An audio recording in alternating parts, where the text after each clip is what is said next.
बाबांच्या चरित्राचं पारायण आणि बाबांच्या चरित्राची दिव्य अशी मंगलमय अशी कथा तुम्ही श्रवण करीत आहात.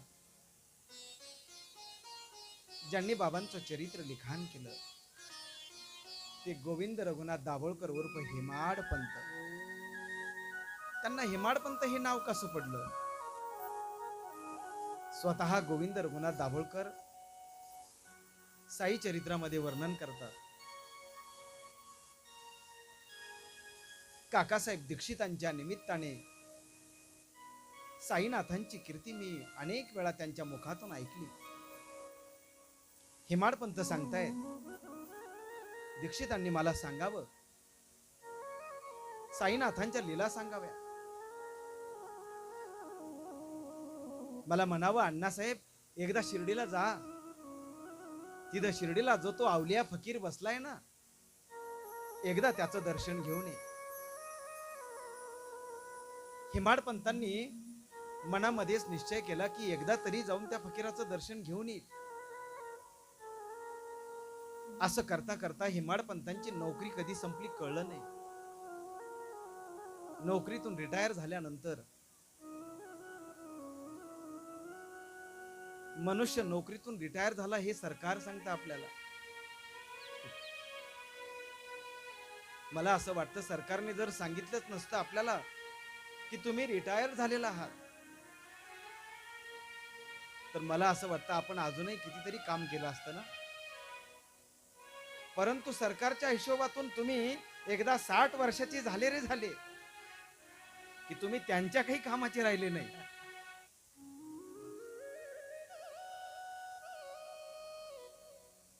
आपल्याला आयुष्य दिलंय 100 वर्षाचं.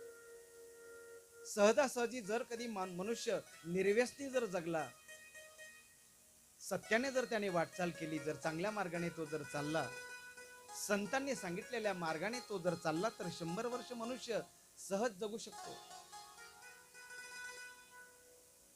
संतांनी वर्णन केले महाराज, शतवर्षाची गणना त्यामध्ये दुःख यातना, तुम्ही आठवा मधुसूदना, रे तुम्ही वासुदेव वासुदेव म्हणा. आयुष्य किती आहे? आयुष्य फार थोडं आहे. किती थोडं आहे हो?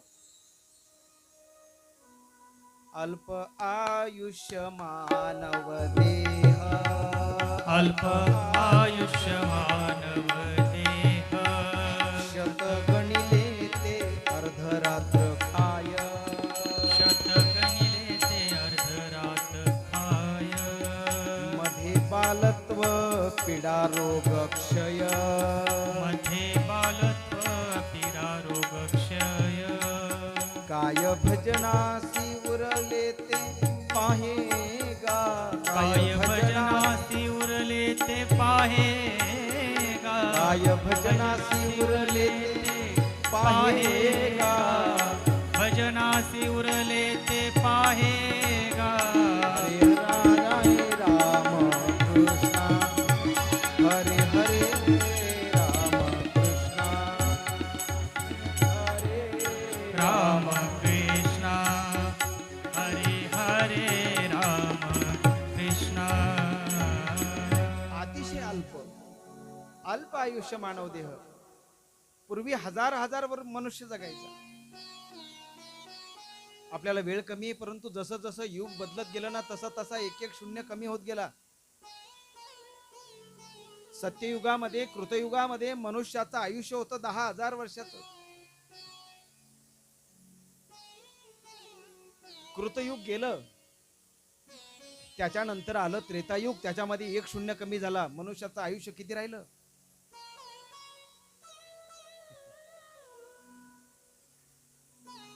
असे शून्य निघत गेले, कमी कमी होत गेले. 1,00,000चं आयुष्य, परंतु 10,000 झालं, नंतर 1000 झालं आणि नंतर 100वर आलं. आता जर शून्य कमी झाला तर अवघड आहे. कृतयुगामध्ये 1,00,000 वर्षाचं होतं ना, त्रेतामध्ये 10,000 वर्षाचं. द्वापारामध्ये 1000 वर्ष आणि द्वापारानंतर आलं ते कलियुग. कलियुगामध्ये शतवर्षाची गणना, 100 वर्षाचं आयुष्य. हेमाडपंत रिटायर झाले. रिटायर झाल्यानंतर त्यांना चिंता वाटू लागली. मनुष्य रिटायर झाला तरी सुद्धा चिंतेत आहे. काय दुर्दैव आहे महाराज. आपण आपल्या नोकरीतून सेवेतून निवृत्त झाल्यानंतर सुद्धा जर आपल्याला चिंता सोडत नसेल, चिंता शेवटपर्यंत माणसाला सोडत नाही. मग ज्या दिवशी तुम्ही साई चरित्र श्रवण करतायत ना, त्याच दिवशी चिंतेबरोबर फारकत घेऊन टाका. कारण चिंता अशी महाराज, चिंता आणि चिता हा एकदम जवळचा शब्द आहे. नीट ऐका. चिंता आणि चिता एका अनुस्वाराचा फरक आहे फक्त.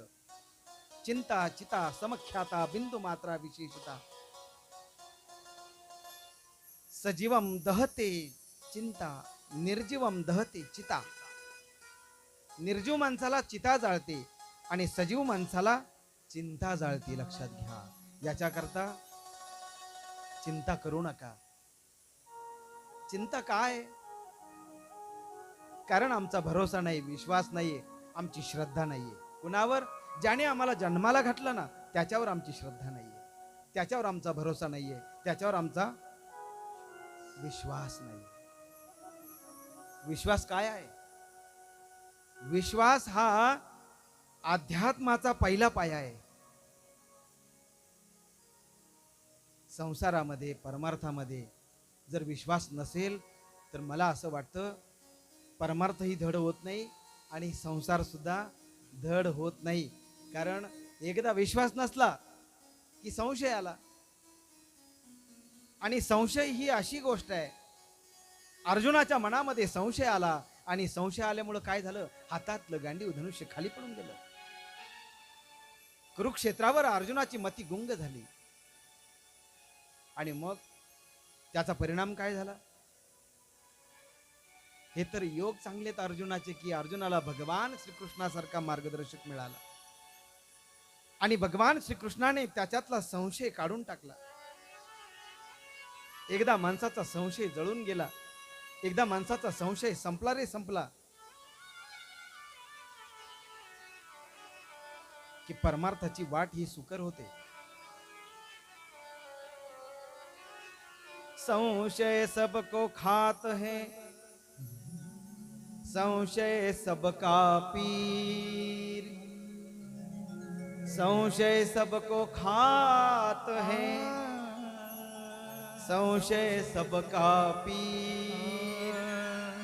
संशय की जो फाकी करे उसका नाम फकीर.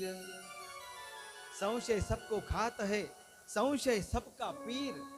संशय की जो फाकी करे उसी का नाम फकीर. काकासाहेब दीक्षितांनी हेमाडपंतांना सांगावं, जा एकदा शिर्डीला आणि त्या शिर्डीतल्या अवलिया फकीराला भेटून ये एकदा. मग त्याला भेटल्यानंतर तुझी चिंता जळून जाईल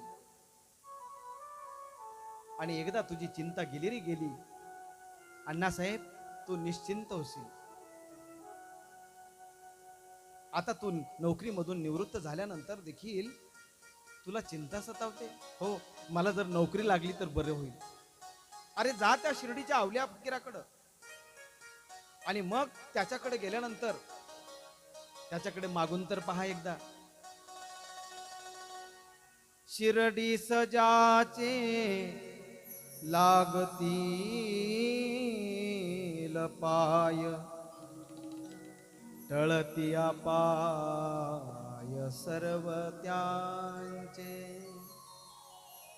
अरे बाबा, शिर्डीला जर कधी नुसता पाय जरी लागला या शिर्डीच्या भूमीला तर टळती अपाय सर्व त्यांचे. माझ्या समाधीची पायरी चढेल, दुःख हे हरेल सर्व त्यांचे. साईनाथांची 11 वचन आहेत. हेमाडपंत हे नाव ऐकत होते. एकदा तरी जावं शिर्डीला आणि त्या अवल्या फकीराचं दर्शन घ्यावं, नाहीतरी आयुष्यामध्ये मला गुरु करताच नाही आला.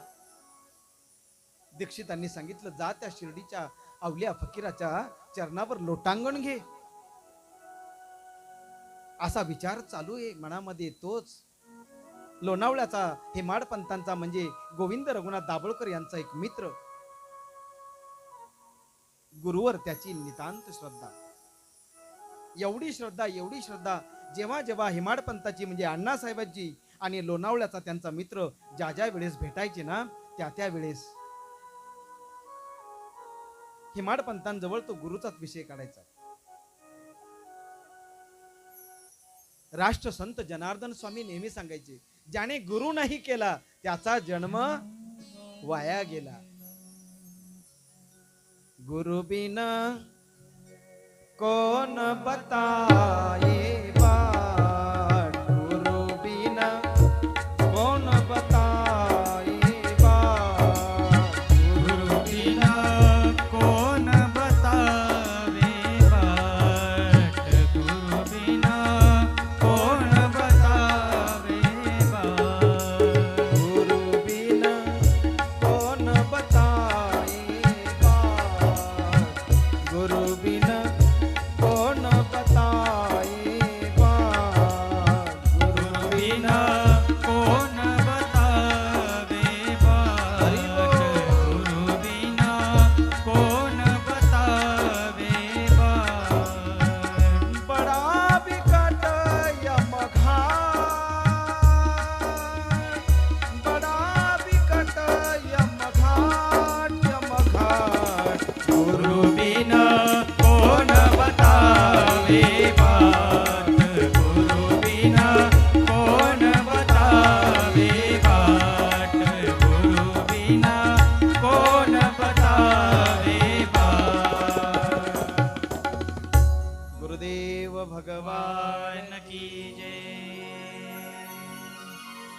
गुरु बिना कौन बताए बात, गुरु बिना कौन बताए बात. हेमाडपंताच्या त्या मित्राने नेहमी गुरुचं भजन गावं आणि नेहमी गुरुची स्तुती करावी. गुरुर ब्रह्मा गुरुर्विष्णू गुरुर्देवो महेश्वरा, गुरुर साक्षात परब्रह्म तस्मै श्री गुरुवे नमः.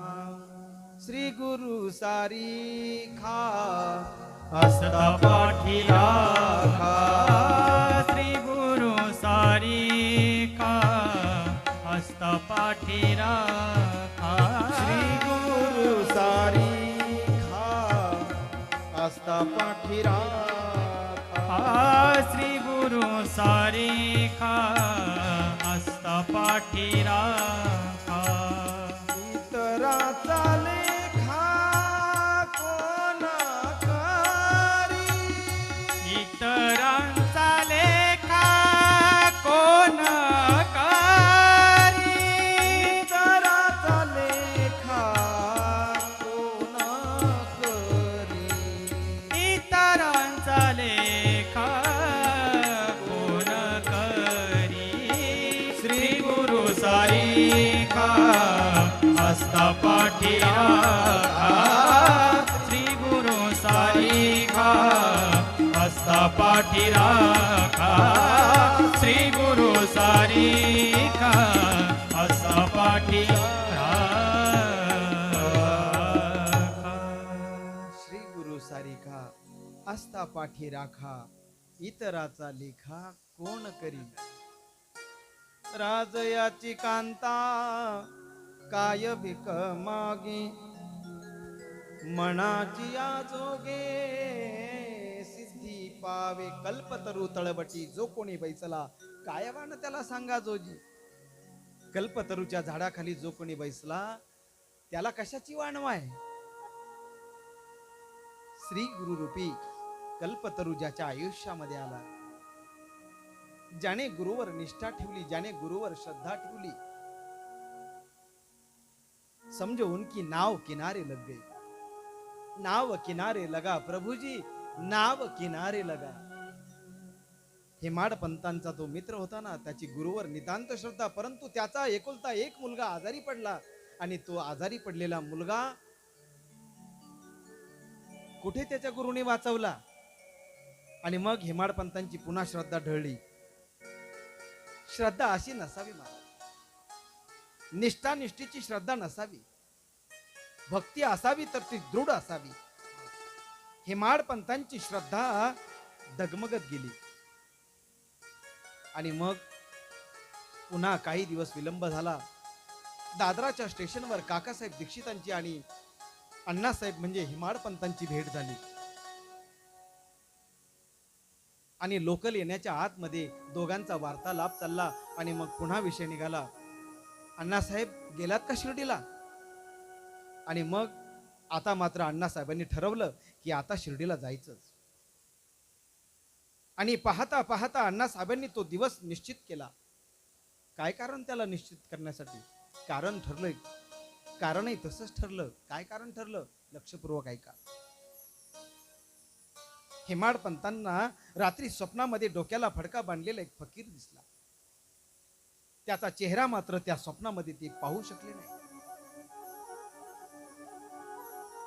आणि हेमाड पंतांनी आता मनोमन ठरवलं की आता आपल्याला त्या अवलिया फकीराचं दर्शन घ्यायचंय. शिर्डीचे ते साईनाथ महाराज आहे, त्यांच्या दर्शनाला आपल्याला जावं लागेल. तो दिवस निश्चित केला. निघाले. आणि निघाल्यानंतर तयारी करून आले. दादराच्या स्टेशनवर आले. आणि दादराच्या स्टेशनवर आल्यानंतर एक फकीर आला. डोक्याला फडका बांधलेला आहे, तरणा बांड आहे, डोळ्यामध्ये एक ओजस्वी तेज आहे. आणि त्यांच्या जवळ आल्यानंतर त्यांना विचारतोय, कावा आपण कुठे निघालात? हेमाड पंतांना काही सुचलंच नाही. त्यांनी सांगितलं, मी शिर्डीला चाललोय. त्या फकीराने विचारलं, शिर्डीला? हो, शिर्डीला. मला शिर्डीला जायचंय म्हणून मला मनमाडला जावं लागेल, मनमाडला मला उतरावं लागेल.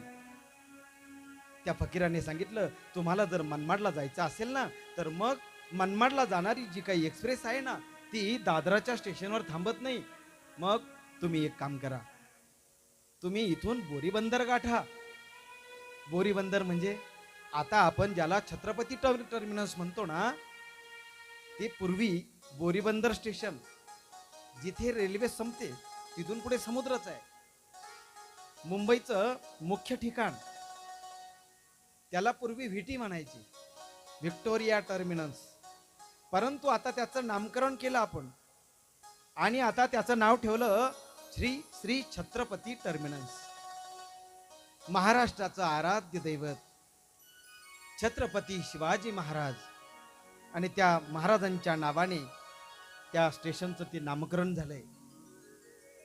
त्या फकीराने सांगितलं, तुम्हाला बोरीबंदरला जावं लागेल आणि बोरीबंदरवरून त्या ट्रेनमध्ये तुम्हाला बसावं लागेल, त्या गाडीत तुम्हाला बसावं लागेल. तेव्हा तुम्हाला मनमाडला जाणारी ती मेल सापडेल. इथे जर तुम्ही थांबलात तर ती मेल इथे थांबत नाही. तुमचं शिर्डीला जाण्यासाठी पुन्हा काहीतरी अडचण येईल. एवढं बोलला आणि तो फकीर निघून गेला. हेमाड पंतांनी त्या फकीराचं फक्त ऐकून घेतलं आणि बोरीबंदरकडे जाणाऱ्या लोकलमध्ये हेमाड पंत बसले. हेमाड पंत त्या लोकलमध्ये बसून बोरीबंदर गाठलं. बोरीबंदरच्या स्टेशनवर उतरता क्षणी तिथे मनमाडकडे जाणारी ती एक्सप्रेस लागलेलीच होती. ताड ताड ताड पावलं टाकीत हेमाड पंत निघाले आणि त्या रेल्वेमध्ये जाऊन बसले. रेल्वे निघाली महाराज. मनमाडच्या दिशेने वेगानं ती रेल्वे निघाली. आणि रेल्वे जात असताना रात्रीच्या प्रसंगी हेमाड पंत मात्र विचार करतायत. काय विचार करतायत? त्या फकीराचा चेहरा आठवण्याचा प्रयत्न करतायत. मला तो फकीर का विचारलं त्या फकीराने कुठं जायचं म्हणून, आणि त्या फकीराने मला विचारलं, शिर्डीला जायचे, तुम्हाला मनमाडला जायचे ना, मग ती मेल इथे दादराला थांबत नाही. त्या फकीराला का असं सांगावं वाटलं आणि त्याचा चेहरा आठवण्याचा प्रयत्न केला. परंतु हेमाड पंतांना असं वाटलं की नक्की काहीतरी आपल्या आयुष्यात चमत्कार घडतोय, परंतु हेमाड पंतांना मात्र सुचेना. गाडी मनमाडला आली महाराज. हेमाड पंत मनमाडला उतरले. मनमाडून कोपरगावचं स्टेशन गाठलं. आणि कोपरगावच्या स्टेशनवरून टांगा पकडला हेमाडपंतांनी आणि टांगा आता शिर्डीच्या दिशेने निघाला. टांगेवाला सुद्धा चौकशी करीत होता, आपण मुंबईहून आलात? हेमाडपंत म्हणत होते, हो मी मुंबईहून आलो. टांगेवाल्याने सांगितलं, त्या काळामध्ये शिर्डी ते कोपरगाव असे भरपूर टांगे चालायचे. त्या काळामध्ये खूप टांगे. टांगेवाला मोठा गुलाम होता महाराज. सुसाट वेगाने त्याचा टांगा निघाला. हेमाडपंतांबरोबर गप्पा मारण्याच्या नादामध्ये त्याने टांगा एवढा जोरात आणि वेगात काढला, गोदावरी नदी कधी पार झाली हे टांगेवाल्यालाही कळलं नाही आणि हेमाडपंतांना सुद्धा कळालं नाही. कोपरगाव आणि शिर्डीच्या मध्यभागी वाहणारी पवित्र गौतमी गोदावरी, गोदावरी महाभागी.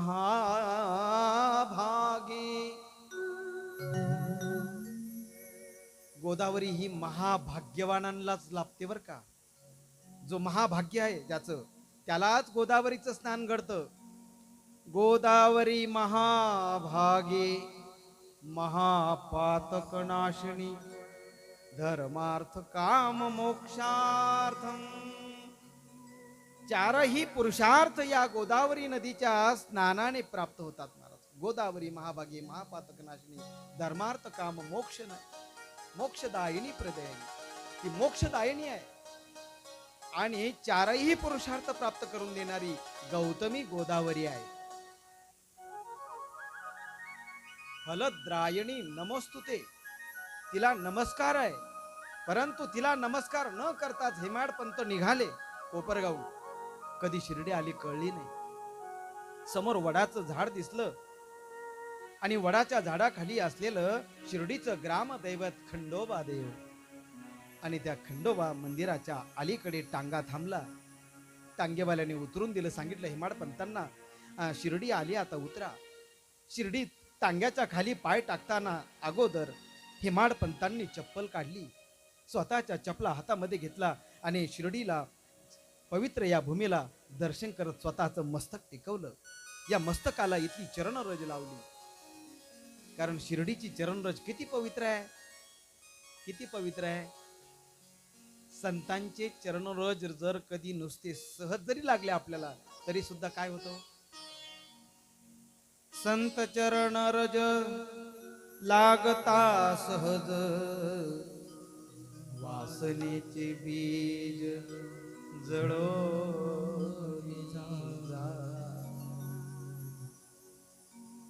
मग राम नामे उपजे आवडी सुख घडो घडी वाढू लागे सुख घडो घडी वाढू लागे.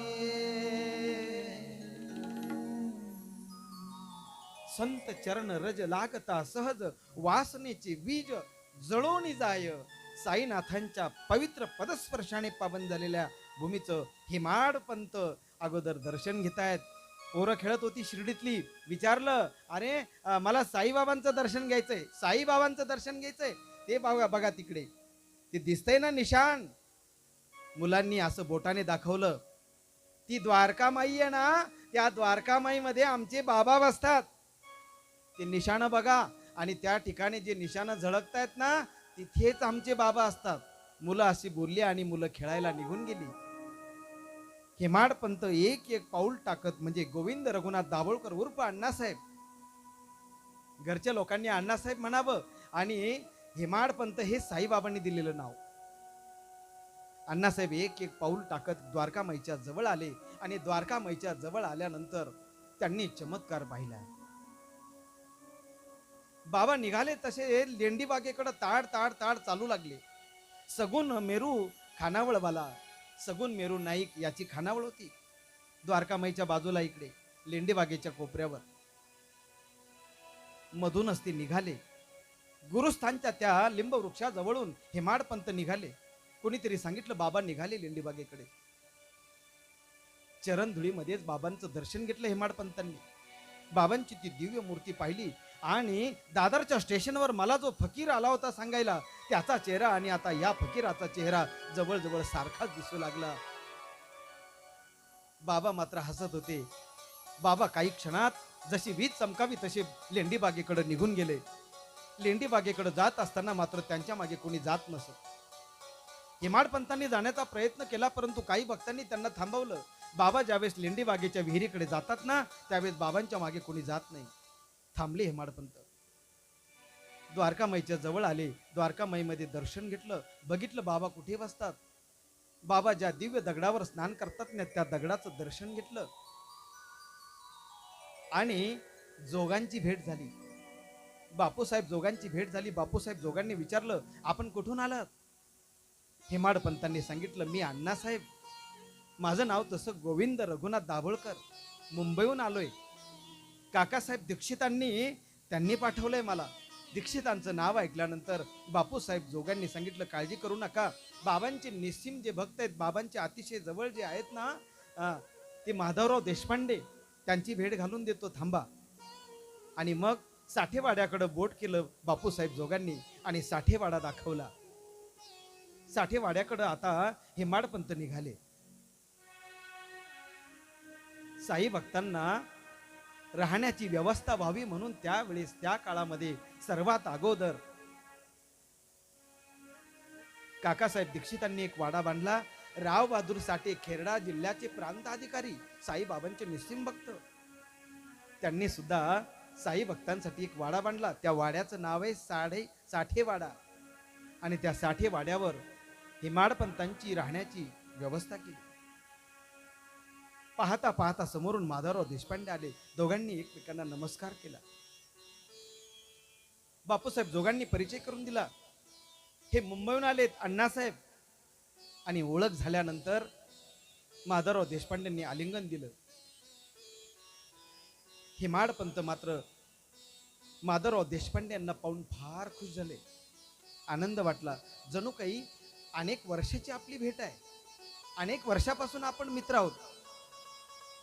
माधवराव देशपांडे यांनी हेमाडपंतांचं मनगट पकडलं आणि चला बिराडी, चला साठेवाड्यावर तुमची व्यवस्था केली. असं बोलत बोलत दोघं गप्पा मारत गेले. संध्याकाळच्या आरतीच्या वेळेस साईनाथांचं तुमची भेट होईल, तोपर्यंत विश्राम करा. हेमाडपंत म्हटले, आता शिर्डीत आल्यानंतर कशाचा विश्राम? कारण शिर्डीत आल्यानंतर तुमचा सगळा थकवा आपोआप जातो. अनेक साई भक्तांचा हा अनुभव आहे. कितीही लांबून माणूस प्रवास करून येऊ द्या, पण शिर्डीत एकदा आला रे आला आणि बाबांचा तो दिव्य असा कळस बघितला रे बघितला, शिर्डीच्या नगरीची ती धावपळ बघितली, सगळी साई भक्तांची मांदियाळी एकदा बघितली रे बघितली, का साई भक्तांचा थकवा गेलाच म्हणून समजा. कशाचे झोपता? बिराडी गेले, कपडे बदलले, त्यांनी हातपाय तोंड धुतलं आणि दुपारच्या प्रहरी सहज द्वारकामाईकडे चक्कर मारावं म्हणून पुन्हा हेमाडपंतांना कशाची झोप येते हो, आले द्वारकामाईकडं. आणि द्वारकामाईकडं आल्यानंतर त्यांनी बघितलं महाराज. काय बघितलं त्यांनी बघितलं ब्रह्मांड नायक, या जगाचा चालक मालक, जो स्वतः साईनाथांचा अवतार घेऊन आलाय. आज साक्षात तो अवलिया फकीर जातं घेऊन बसलाय. आणि जातं घेऊन बसलाय नाही तर एक पोतं गव्हाचं आहे शेजारी आणि पोतभर गहू दळायला घेतलेत महाराज.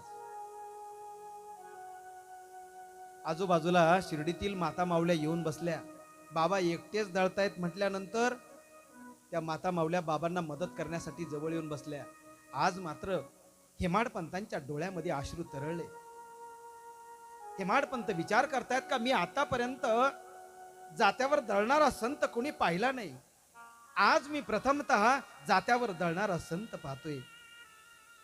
मला चांगलं आठवतंय, मी जात्यावर दळणाऱ्या एका संताचं नाव ऐकलंय आणि ती संत आहेत संत जनाबाई. ज्या जनाबाईंनी जात्यावर दळण दळावं आणि स्वतः पांडुरंग परमात्म्याने यावं आणि पांडुरंग परमात्म्याने त्या जनाबाईला दळण दळू लागावं. काय अधिकार आहे महाराज. भक्तीमुळे एवढा अधिकार होतो, एवढा अधिकार प्राप्त होतो भक्तीमुळं, की जगाचा बाप, जगाचा नायक, या सृष्टीचा सृजनहार तुमच्या घरी येतो महाराज, तुमच्या जवळ येतो. नवे नवे मागे पुढे उभा राहे सांभाळीत, आलिया आघात निवाराया. आणि पाहता पाहता बाबा दळायला लागले. माता माऊल्यांनी सांगितलं, बाबा तुम्ही सरका बाजूला, आता आम्ही दळू. बाबांनी सांगितलं, फक्त मी हात लावतो. जसं पांडुरंग परमात्म्याने जनाबाईला म्हणावं की तू फक्त हात लाव जणे, मी सगळं काम करतो. आणि पांडुरंग परमात्म्याने भल्या पहाटे दळायला लागावं. आज तोच प्रसंग, तेच दृश्य आज मी माझ्या डोळ्याने पाहतोय. हेमाडपंतांना तो प्रसंग आठवतोय आणि जनाबाईचं जातं देखील आठवते. महाराज, सुंदर माझे जाते ग फिरते बहुते सुंदर माझे जाते गे फिरते बहुत उभ्या गावो कौतुके तू रे बा विठ्ठला ओव्या गावो कौतुके तू रे बा विठ्ठला उभ्या गावो कौतुके तू रे बा विठ्ठला ओव्या गावो कौतुके तू रे बा विठ्ठला सुंदर माझे जाते ग फिरते बहुतेके सुंदर माझे जाते ग फिरते बहुतेक ओव्या गावो कौतुके तू रे बा विठ्ठला ओव्या गावो कौतुके तू रे बा विठ्ठला ओव्या गावो कौतुके तू रे बा विठ्ठला ओव्या गावो कौतुके तू रे बा विठ्ठला तू रे बा विठ्ठला तू रे बा विठ्ठला तू रे बा विठ्ठला तू रे बा विठ्ठला रे बा विठ्ठला तू रे बा विठ्ठला रे बा विठ्ठला तू रे बा विठ्ठला रे बा विठ्ठला तू रे बा विठ्ठला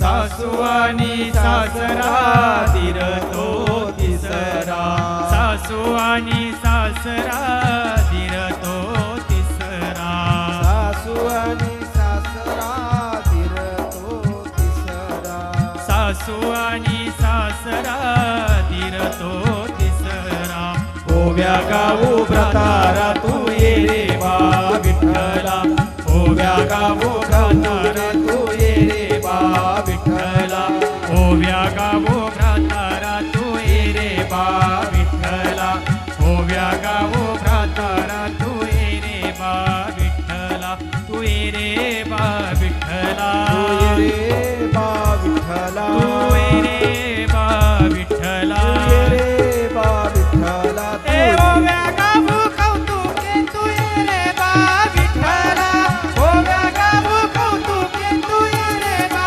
विठ्ठला ओव्या गावो कौतुके तू ये रे बा विठ्ठला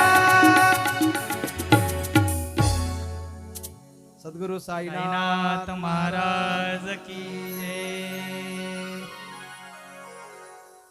जात्यावरच गीत इतकं मोठं एक पोत नाही 10 पोते जरी संपलेच ना तरी सुद्धा गाणे संपणार.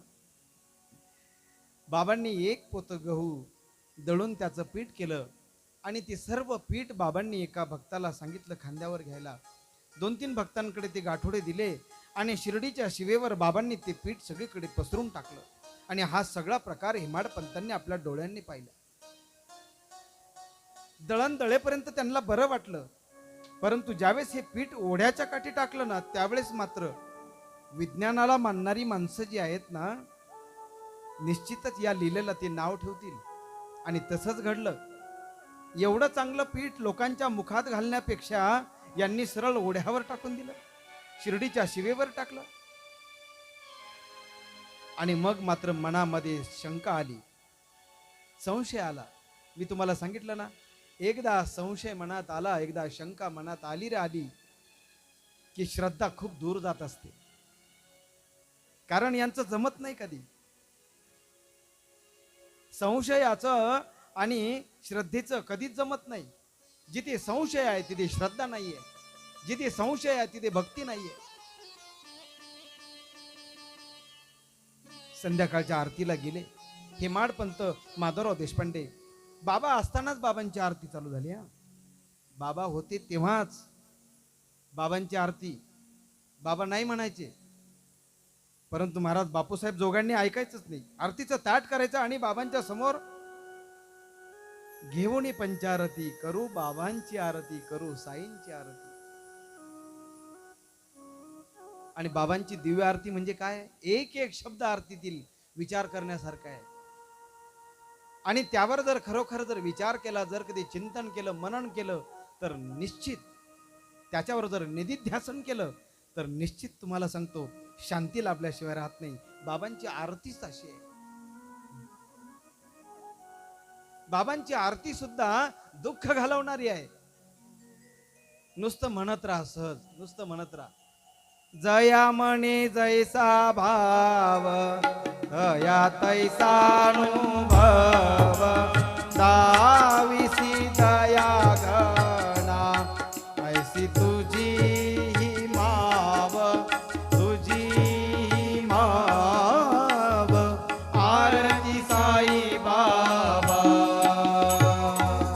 सौख्यदातार जीवा चरणा दासा विसावा, भक्ता विसावा, आरती साई बाबा.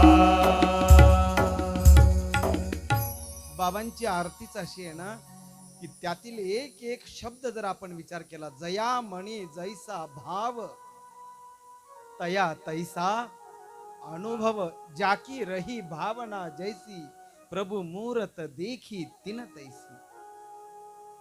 आपकी भावना जैसी हो वैसी ही दृष्टि हो, जैसी दृष्टि हो बस सृष्टि ही वैसी ही दिखती है. साई आश्रया परिवार पाहण्यासाठी चर्मचक्षुची गरज नाहीये. दिव्य दृष्टी ज्याला आहे ना त्याला हा साई आश्रया परिवार दिसेल. कोणालाही दिसणार नाही हा आश्रम. सहज डोळ्यांनी दिसणारा आश्रम हा नाहीये. आम्ही तर आश्रम ही संज्ञा देतो, परंतु ही संज्ञा सुद्धा आम्हाला देऊ देत नाही. आमच्या संस्थेचे या साई आश्रया परिवाराचे सर्वे सर्वा श्री गणेशजी दळवी साहेब ते नेहमी सांगतात की महाराज हा काही आश्रम वगैरे काही नाही हो, आणि अनाथ आश्रम तर म्हणूच नका म्हणतात. कारण हा अनाथ आश्रम नाहीये. जिथे साईंनी स्वतः आश्रय दिलाय तो साई आश्रया हा परिवार आहे. कोणता परिवार आहे? साई आश्रया. साक्षात साईंनीच जणू काही बुद्धी त्यांना दिली आणि रस्त्यावर फिरणारे असतील, अनाथ असतील, आपल्या माणसांनी ज्यांना दूर केलेलं असेल, म्हातारी असो, लहान मुलं असो, कोणी असो, यांना आश्रय या ठिकाणी मिळाला. गणेश भाऊंच्या निमित्ताने साईनाथांनी त्यांना दिलेली ही बुद्धी आहे. आणि एवढं मोठं दिव्य काम या आश्रमाचं या ठिकाणी उभं राहिलं. बाबांच्या या पवित्र नगरीमध्ये जणू बाबांचंच कार्य अविरत आता पुढे चालतंय. बाबांनी तरी आयुष्यभर काय केलं? ओढ्यावर पीठ टाकलं कशासाठी? चांगल्या पिठाचा नाश करावा म्हणून नाही हो. बाबांच्या दिव्य लीला या डोळ्यांनी दिसणार म्हणजे कळणार नाही. तुम्ही जर सहजगत्या जर बाबांची लीला पाहिली ना तर ती कळणार नाही. एक जण साईनाथांकडे आला डोळे दुखतायत म्हणून. बाबांनी बिबे ठेचले आणि बाबांनी बिबे ठेचून त्याच्या डोळ्यावर ठेवले आणि पट्टी बांधायला लावली. 2-3 तासांनी ती पट्टी काढली. बाबांनी ते बिबे बाजूला काढले, थंड पाणी त्याच्या डोळ्यावर ओतलं आणि त्याची डोळ्याची जी इजा होती ना ती कमी झाली. अनेक दिवसापासून असलेला डोळ्यांचा आजार कमी झाला.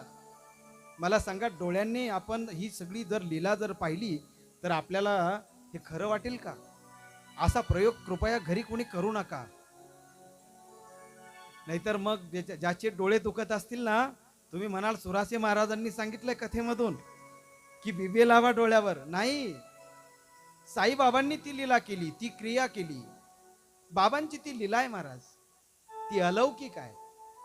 आणि साईनाथांची ही दिव्य लीला आपल्या या चर्मचक्षुने न समजणारी आहे. म्हणून ओढ्यावर टाकलेलं पीठ सुद्धा आम्हाला कसं कळेल का टाकलं म्हणून. आणि तीच गडबड झाली हिमाडपंतांची. हिमाडपंत संध्याकाळी म्हणजे आरती झाल्यानंतर, बिराडे आल्यानंतर माधवराव देशपांडेची चर्चा करतायत. मला एक शंका आली, साईनाथांनी एवढं एक पोतं गव्हाचं पीठ ओढ्यावर टाकून काय मिळालं त्यांना. माधवराव देशपांडे हसायला लागले आणि हसता हसता सांगतायत, अण्णासाहेब तुम्ही शिर्डीत प्रथम आला, अजूनपर्यंत तुम्हाला साईनाथांच्या दिव्य लीलांची महती तुम्हाला माहिती नाहीये. तुम्ही अजून बाबांच्या लीला तुम्ही अनुभवलेल्या नाहीयेत. तुम्हाला हळूहळू या सगळ्या गोष्टीची उकल होईल, याची जाण तुम्हाला होईल, पण त्याला वेळ लागेल. अण्णासाहेब, बाबांनी गव्हाचं पीठ हे शिर्डीच्या शिवेवर टाकलं, त्याला फक्त एकच कारण आहे. कारण गेल्या काही दिवसापासून आपल्या परिसरामध्ये, शिर्डी परिसरामध्ये हैजा नावाचा रोगाने थैमान घातलंय. आणि त्या हैजा रोगावर प्रबंध घालण्यासाठी, प्रतिबंध करण्यासाठी माझ्या साईनाथांनी पायबंद घातलाय. त्या रोगाला आवरलंय. शिर्डीच्या शिवेवरच त्या रोगाने थांबावं, तिथूनच त्याने माघारी जावं. या शिर्डीच्या क्षेत्रामध्ये त्या हैजा नावाच्या रोगाने येऊ नये, याच्याकरता बाबांनी केलेली ही अटकळ आहे. सगळीकडे कोरोनाने थैमान गाठलं, परंतु शिर्डीमध्ये मात्र त्याची हिंमत झाली नाही महाराज. सद्गुरु साईनाथ महाराज की जय. बाबांनी सांगितलं, त्याही वेळेस दर 100 वर्षाने असे रोग येतात, असे आजार येतात. बाबांच्या साईनाथांच्या काळात सुद्धा ते रोग आलेच ना. मग त्या रोगाला त्याही वेळेस बाबांनी प्रतिबंध घातला ना. त्याही वेळेस बाबांनी सांगितलं की सोशल डिस्टन्सिंग पाळा. त्याही वेळेस बाबांनी सांगितलं की स्वच्छता पाळा, हात धुवा, आपलं शरीर स्वच्छ ठेवा. कारण आपलं शरीर हे रोगाचं भांडार आहे. याला जर कधी दिवसातून कमीत कमी 3 वेळेस जर आपण स्वच्छच केलं नाही, तर रोगाला कुठून बोलावण्याची गरज नाहीये. आपल्या शरीराच्या आतमध्येच हजारो प्रकारचे रोग आहेत. शरीर दुःखाचे कोटार, शरीर रोगाचे भंडार, शरीर दुर्गंधीचे दार, नाही अपवित्र शरीर ऐसे. शरीरासारखं अपवित्र जगामध्ये काहीच नाहीये, काहीच नाहीये. मग एवढं सगळं असताना सुद्धा जगद्गुरु तुकोबारांनी तर एके ठिकाणी शरीराला काय म्हटलंय महाराज, शरीर उत्तम चांगले, शरीर सुखाचे घुसले, शरीरे साध्य होय केले, शरीरे साधिले परब्रह्म. या शरीराने तुम्हाला परब्रह्माची प्राप्ती करता येते. या शरीराने तुम्हाला भगवान परमात्म्यापर्यंत जाता येतं, पोहोचता येतं. शरीरे साधिले परधर्म. तुम्हाला या शरीराने काय होता येणार नाही, सच्चिदानंद पदापर्यंत तुम्हाला पोहोचता येईल. जर कधी ठरवलं तुम्ही, तर या शरीराने तुम्हाला संत होता येईल. जर तुम्ही ठरवलं तर तुम्हाला या शरीराने स्वतः देव होता येईल. देव पहावयासी गेलो, तेथे देवची होणे ठेलो. ठरवलं पाहिजे फक्त. हिमाडपंत शंका उपस्थित करतात माधवराव देशपांडेंजवळ, आणि माधवराव देशपांडे त्या शंकेचं निरसन करतायत. बाबांनी त्या रोगाला थांबवलंय तिथेच. सकाळी आले महाराज, द्वारिकामाईमध्ये बाबा बसलेले होते आणि बाबा निवांत भिंतीकडे पाठ करून बसायचे. दक्षिणेकडे बाबांचं मुख असायचं. बाबांच्या समोर बरोबर अग्नी नारायण प्रगट झालेला असायचा. बाबांनी त्या ठिकाणी धुनी चालू केलेली होती आणि बाबांचा चेहरा दक्षिणेकडे, बाबा त्या अग्निदेव नारायणाकडे बघत बसायचे. कधी कधी बाबांनी एकटक आकाशाकडे बघावं, कारण आकाश सुद्धा त्याचंच स्वरूप आहे ना. आकाशात पतित तोयम यथा गच्छति सागरम सर्वदेव नमस्कारम केशवम प्रतिगच्छति केशवम प्रतिगच्छति केशवम प्रतिगच्छति. आकाशात पतित तोयम यथा गच्छन्ति सागरम सर्वदेव नमस्कारम केशवम प्रतिगच्छति. बाबा एकटक आकाशाकडे बघायचे आणि बाबा स्वतःशीच काहीतरी पुटपुटायचे. बाबांनी म्हणावं आकाशाकडे पाहून, सबका मालिक ये सृष्टि का पालनहार एक है, ये सृष्टि का सृजन करने वाला वो ही एक है, सिर्फ उसके नाम अनेक है। तेरे नाम अनेक, तू एक ही तू है, तू एक ही तो है, तू एक ही तू है। तेरे नाम अनेक, तू एक ही है, तू एक ही है, तू एक ही है। सबका मालिक एक। बाबांनी स्वतःशीच काहीतरी पुटपुटावं आणि हिमाडपंत आणि माधवराव देशपांडे द्वारकामाईमध्ये आले. बाबांच्या दिव्य चरणावर लोटांगण घेतलं आणि लोटांगण घेतल्यानंतर साईनाथांनी बघितलं माधवराव देशपांड्यांकडं आणि साईबाबांच्या मुखातून शब्द निघाले, श्याम्या, क्या कहता ये पंडित, क्या कहता ये हिमाडपंत. आणि असं म्हटल्यानंतर दोघच होते. माधवराव देशपांडे मात्र हिमाडपंताकडे पाहायला लागले आणि मग कळालं की बाबांनी नाव दिलं यांना काय, हिमाडपंत. कारण साठेवाड्यावर चर्चा चालली, काय चर्चा चालली बाबांना कशी कळाली. आणि बाबा विचारायला लागले, क्यों हिमाडपंत, तुम चाहते हो कर्म बड़ा है या दैव बड़ा है, कौन बड़ा है. कारण ही चर्चा चालली होती, माणसाचं कर्तृत्व मोठं आहे, कर्म मोठं आहे की दैव मोठं आहे, काय नेमकं. आणि बाबांनी मात्र साठेवाड्यावर चालू असलेली चर्चा